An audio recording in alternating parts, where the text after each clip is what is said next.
Announcing is a funny thing. There's no hard and fast gauge to determine the difference between good and bad. It's all a matter of popular opinion. And so rarely is popular opinion united on anything that when it does happen, greatness is truly realized. Such is the story of the amazing career of the NHRA's Dave McClelland, a career to be emulated and to be used as an example for all the announcers that have and will continue to follow behind him. This video has 10 of my personal favorite Dave McClelland calls of all time. They're in no particular order until we get to the last 3. Strangely or not, those last 3 all include Don Garlits. Garlits, a man who seemingly brought out the best in not only his opponents, but also in Dave McClelland as well. The 272-mile-an-hour record run in 1986, the introduction of Big Daddy for round 2 at the 1984 NHRA US Nationals, and his electrifying call of Garlits' win at the 1986 Chief Nationals in Dallas are all gold standard stuff. Many of the calls on this list have not been heard for a while or maybe ever by many fans. It's a personal list, and on it, you may not see some of the calls that you expect. Why? Mainly because the breadth and the depth of the man's work cannot be summarized in just a few iconic moments. These 10 calls make me smile, and each of them have great lessons for announcers, whether they be in diction, delivery, vocabulary, energy, and more. And now, my favorite 10 calls from the Hall of Fame career of Dave Big Mac McClelland. Today, the $18 million 18-race Winston Championship Drag Racing Series stops in Gainesville, Florida, and the legendary Gainesville Raceway for the 4th event on the NHRA Tour, the 23rd Annual Motorcraft Gator Nationals. This man, Kenneth Dale Bernstein, is receiving the adoration of a thrilled crowd, which just witnessed the making of history. Whatever price they paid to get in just became the best bargain in motorsport. It was 2 days ago that Bernstein staged his Budweiser Top Fuel Dragster for the second pass of the day. Thundering down this venerable 1,320 feet, Bernstein posted the first ever 300-mile-an-hour run. Drag racing's final barrier had been shattered for all time. Hello, everybody, and welcome to Gainesville Raceway, where, as Dale Armstrong said, magic is the word of the day. I'm Dave McClelland, and in all my 30-plus years of observing this, the fastest sport in the world, I have never witnessed such stunned reaction to the setting of a new record. Bernstein's competitors are shell-shocked, mesmerized by the enormity of his achievement, and I would suspect that the leader of that pack of disbelievers is with Steve Evans. Right, Steve? Steve, in addition to being a great drag racer, quite a funny man in his own right. Terry Cap. Here is the reigning world champion, Shirley Muldowney, against David Pace, driving for the Carroll brothers. And Bones and Kurt Carroll have got one of the best entries they have ever put together in some 20 years of drag racing out of Dallas, Texas. But they'll need every bit of it to beat the lady, Shirley Muldowney. What a start, and David Pace smokes the tires, but he stays in it. He doesn't even lift out of it. David Pace upsetting Shirley Muldowney 5.92 seconds over 247 miles an hour. As we watch again, you see there's no difference as they leave the starting line, and then the tires begin to smoke. David Pace drifts out of that straight track, but he doesn't lift out of it at all. He keeps on going, and David Pace wins it.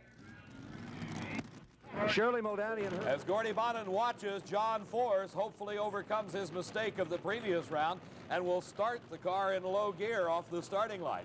He had a big break as he wanted his crew member directing him back into his own tracks, trying for the traction that he hopes against hope will be there.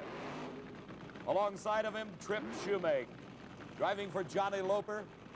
Shumake hailing out of Phoenix, Arizona. As we told Steve a little bit earlier, this is the first time he got to the semifinals of a national event this year. In the previous round, Shumake with a 6.60 easily outdistanced the time by John Force. But all important right now is how quick will they run to determine who gets the lane choice in the finals against Gordy Bonnan. And they both smoke the tires. John Force drifting out towards the guardrail. He backs out of it and gets back in it, but it's too late as Trip Shumake moves into the finals. His elapsed time, 6.88 seconds, and a dejected crew member heads back for John Force's crew to go down and tow the car back as race day is over for John Force. You see the two cars both losing traction right off the starting line, and Shumake, recovering the quickest, gets the traction back and gets across the finish line first. Congratulations to the Snake for his second Spring Nationals in a row. For the second year in a row, the only woman licensed to drive a top fuel dragster is in the finals of the Spring Nationals. Shirley Muldowney from Mount Clemens, Michigan. Runner-up here a year ago, runner-up at the US Nationals last year, has another chance to win the title. The man with his heart in his throat has got to be 25-year-old Bob Edwards of Union Bridge, Maryland. He's only run in 3 national events, qualified at all 3, but the furthest he's ever gotten is right here into the finals against Shirley Muldowney at the 76 Spring Nationals. It's Bob Edwards against Shirley Muldowney.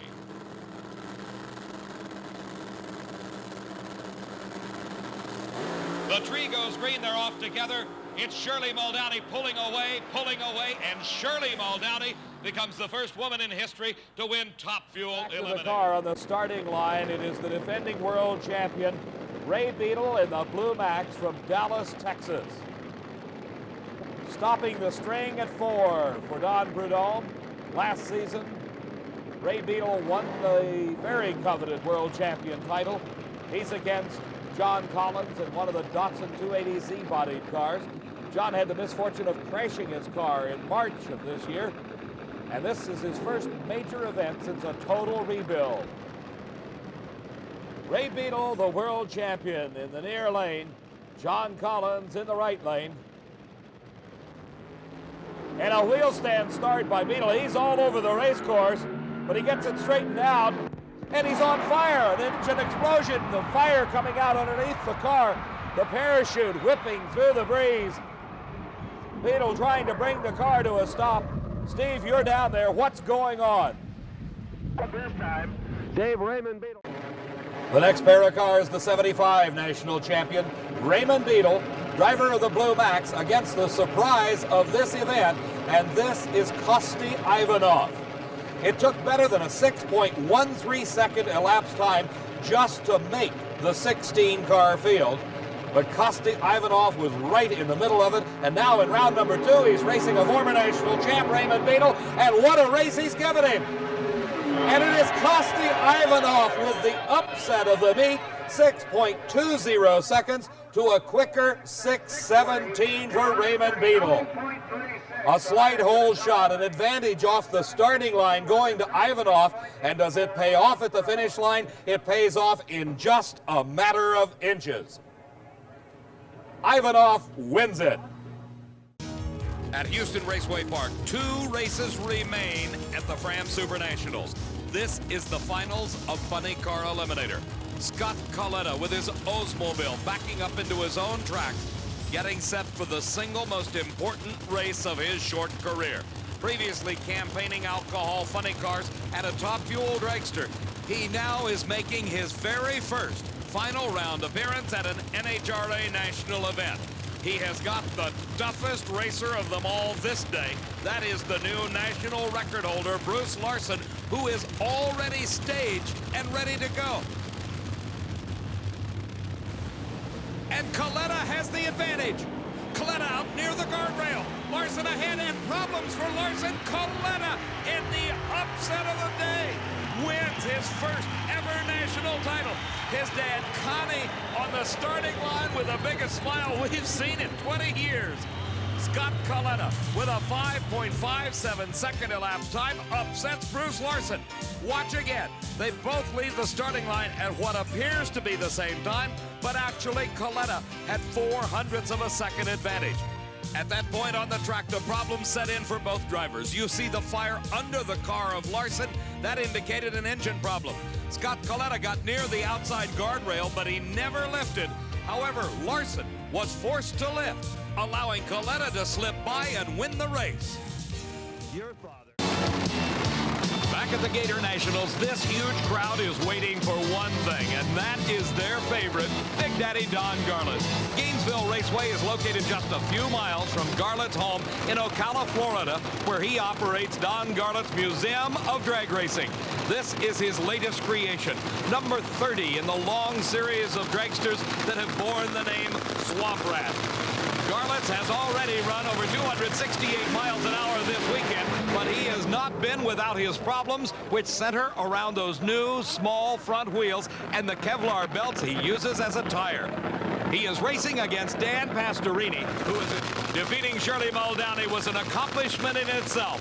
Now he is racing against the crowd favorite as Herb Parks makes sure that canopy is closed tightly over Big Daddy Don Garlits. He approaches the starting line. Garlits has the whole shot. Pastorini is right alongside of him. Garlits through the finish line and moves into the final. And Don Garlits sets 272 miles an hour as the fastest speed ever on a drag strip. The crowd goes crazy.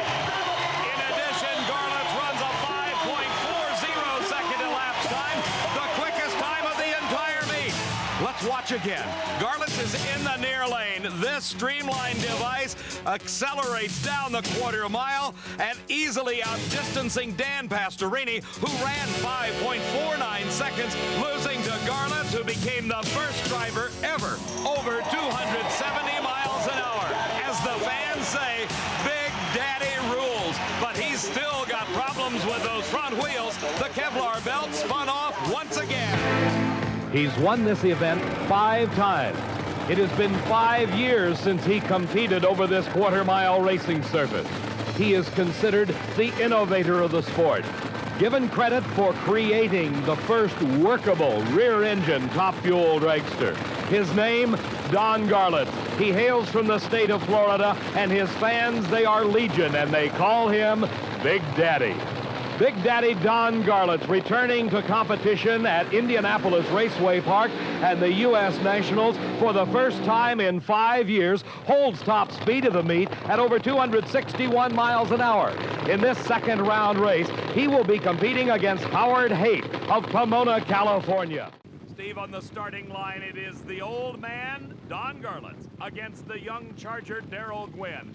They have met in the finals of an NHRA national event 3 times before. In the 1985 Summer Nationals, the 1985 U.S. Nationals, and again at the U.S. Nationals this season in 1986.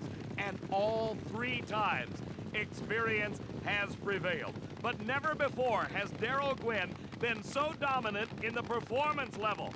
He has got 2/10 of an advantage over Don Garlits' best run.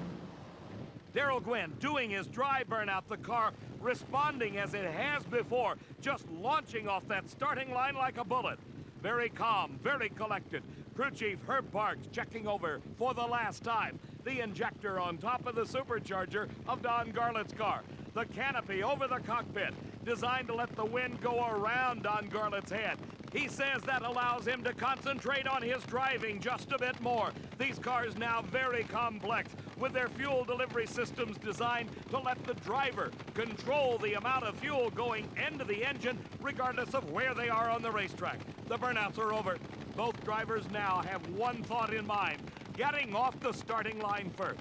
Don Garlits coming in, the underdog for a change, because Daryl Gwynn has displayed such an awesome performance level that it has left everyone breathless. 5:20s elapsed times, speeds over 276 miles an hour, not once but 4 times, and Garlits is ahead. Garlits pulls ahead, and Gwynn shuts it off, and Garlits wins the race. Don Garlits defeats Daryl Gwynn in the final of the Chief Auto Parts Nationals. What an incredible story. Don Garlits at 5.39 seconds, 268 miles an hour, is the champion.